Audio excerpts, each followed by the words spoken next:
My YouTube channel IBU classes. तो आज हम लोग थेल्स थ्योरम पढ़ेंगे। थेल्स थ्योरम क्लास 10 का सबसे ही इम्पोर्टेंट टॉपिक है ट्रायंगल चैप्टर का। ठीक, थेल्स थ्योरम जिसे हम लोग बेसिक प्रोपोर्शनैलिटी थ्योरम भी बोलते हैं और शॉर्ट में से PPT बोलते हैं। तो पहले ये समझते हैं कि थेल्स थ्योरम है क्या। थेल्स थ्योरम कहता है if a line is drawn parallel to one side of a triangle to intersect the other two sides in distinct point, the other two sides are divided in the same ratio। कहते हैं कि अगर हम किसी triangle में दो distinct point से एक लाइन पैरेलल ड्रॉ करते हैं इस BC के, तो ये लाइन जो है ये इस दोनों को बराबर रेशियो में डिवाइड करेगा।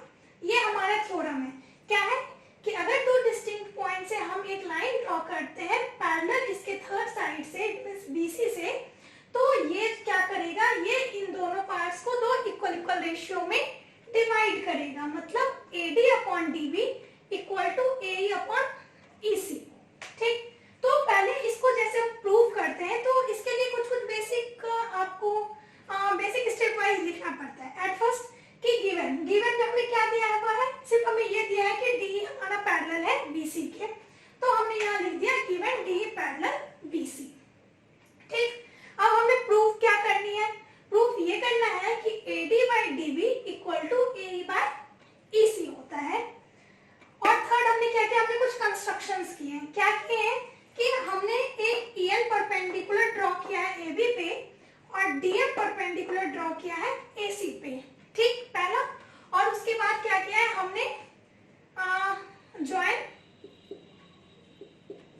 DC एंड BE, और हमने क्या किया है DC और BE को ज्वाइंट कर दिया है। तो चलो इसका हम लोग पहले प्रूफ करते हैं। ठीक, पहले देखिए, पहले एट फर्स्ट क्या है, हम लोग एरिया ऑफ ट्रायंगल ADE निकालते हैं। एरिया ऑफ ट्रायंगल ADE क्या हो जाएगा, हाफ इनटू बेस। बेस हमारा क्या हो गया AD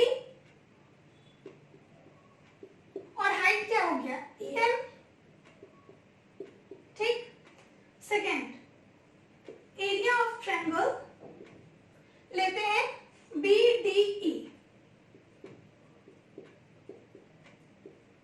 ये क्या हो गया हाफ इनटू इस ट्रायंगल के लिए बेस क्या हो गया DB हाइट। अब यहाँ देखो, यहाँ इस ट्रायंगल के लिए भी हाइट हमारा EN ही होगा। क्यों? क्योंकि ये आपका क्या है, मतलब आइसोसेलेस ट्रायंगल है। जैसे ये क्या होता है, उसमें एक एंगल 90 डिग्री से बड़ा होता है, और जैसे भी कोई भी आइसोसेलेस ट्रायंगल का परपेंडिकुलर जब भी हम ड्रॉ करते हैं तो ये हमारा ट्रायंगल के बाहर ही होता है। तो हमारा ये भी एक आइसोसेलेस ट्रायंगल है, तो इसलिए इसका परपेंडिकुलर भी हमारे ट्रायंगल के बाहर ही होगा। ट्रायंगल हमारा ये है तो उसका परपेंडिकुलर EN होगा। अब क्या करते हैं, पहले इन दोनों को डिवाइड कर लेते हैं। यहाँ से हाफ हाफ कैंसिल हो गया, EN कैंसिल हो गया, तो मिला क्या AD बाय DB। इसे हमने इक्वेशन नंबर फर्स्ट माना। ठीक है, अब आगे चलते हैं। अब फिर से निकालते हैं एरिया ऑफ ट्रायंगल ADE। ठीक, क्या हो गया हाफ इनटू बेस। अब इस ट्रायंगल के लिए बेस लेंगे हम लोग AE और हाइट क्या हो गया DM। ठीक, नेक्स्ट लेंगे एरिया ऑफ ट्रायंगल, हमने BDE तो ले लिया, अब लेंगे DEC।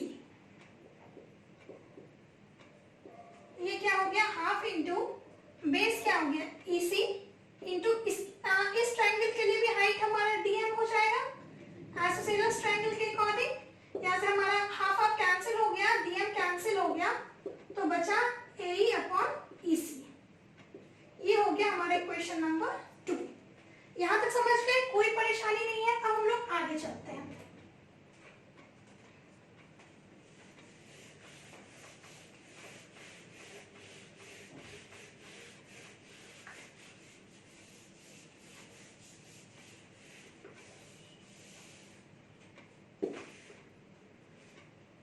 अब यहाँ देखते हैं।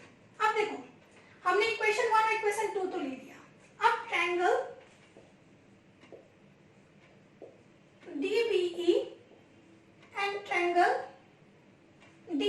की बात करते हैं, DBE और मतलब BDE और DEC की बात करते हैं।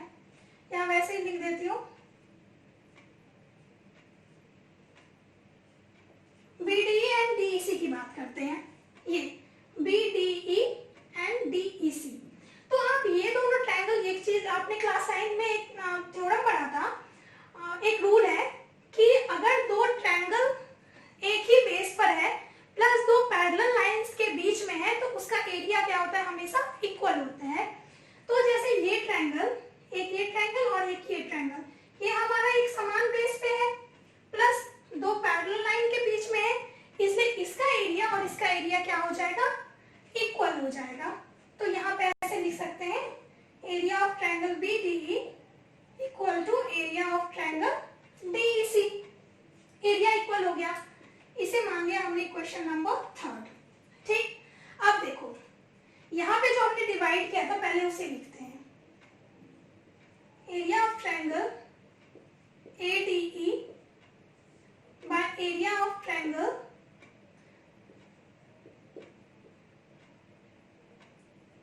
BDE।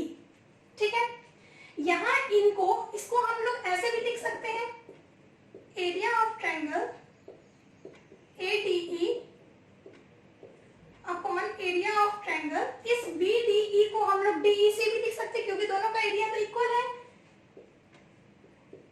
DEC। तो इसके हिसाब से हमें यहाँ पे क्या मिल गया, एरिया ऑफ ट्रायंगल, ये दोनों का एरिया इक्वल हो गया। Area of triangle ADE by BDE क्या है, AD अपॉन DB, इसके बराबर क्या है, एरिया अपॉन EC। ये हमारा ये यहाँ पे हो गया प्रूव्ड।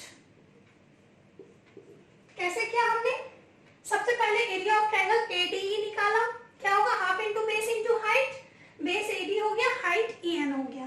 ठीक, सेकंड ट्रायंगल लिया हमने DBE, इसके लिए बेस हमारा क्या हो गया, DB हो गया, और हाइट की बात करें आइसोसेलेस ट्रायंगल है इसलिए इसका हाइट भी हमारा EN ही हो जाएगा। तो उसे हम लोगों ने डिवाइड कर दिया तो मिला AD अपॉन DB। ठीक, अब नेक्स्ट फिर से हमने ADE का एरिया निकाला, इस पर क्या किया हमने, बेस को अलग माना है, बेस हमने लिया है AE और हाइट क्या हो गया DM। ठीक, और ट्रायंगल हमने लिया DEC, इसके लिए बेस हो गया EC और हाइट भी इसके लिए क्या हो जाएगा हमारा DM ही हो जाएगा, क्योंकि ये भी एक आइसोसेलेस ट्रायंगल है तो हमेशा परपेंडिकुलर क्या होगा ट्रायंगल के बाहर, तो हमारा हो जाएगा DM। तो इस तरह से कैंसिल किया तो हमें मिला AE बाय EC, दो चीजें हमने निकाल ली।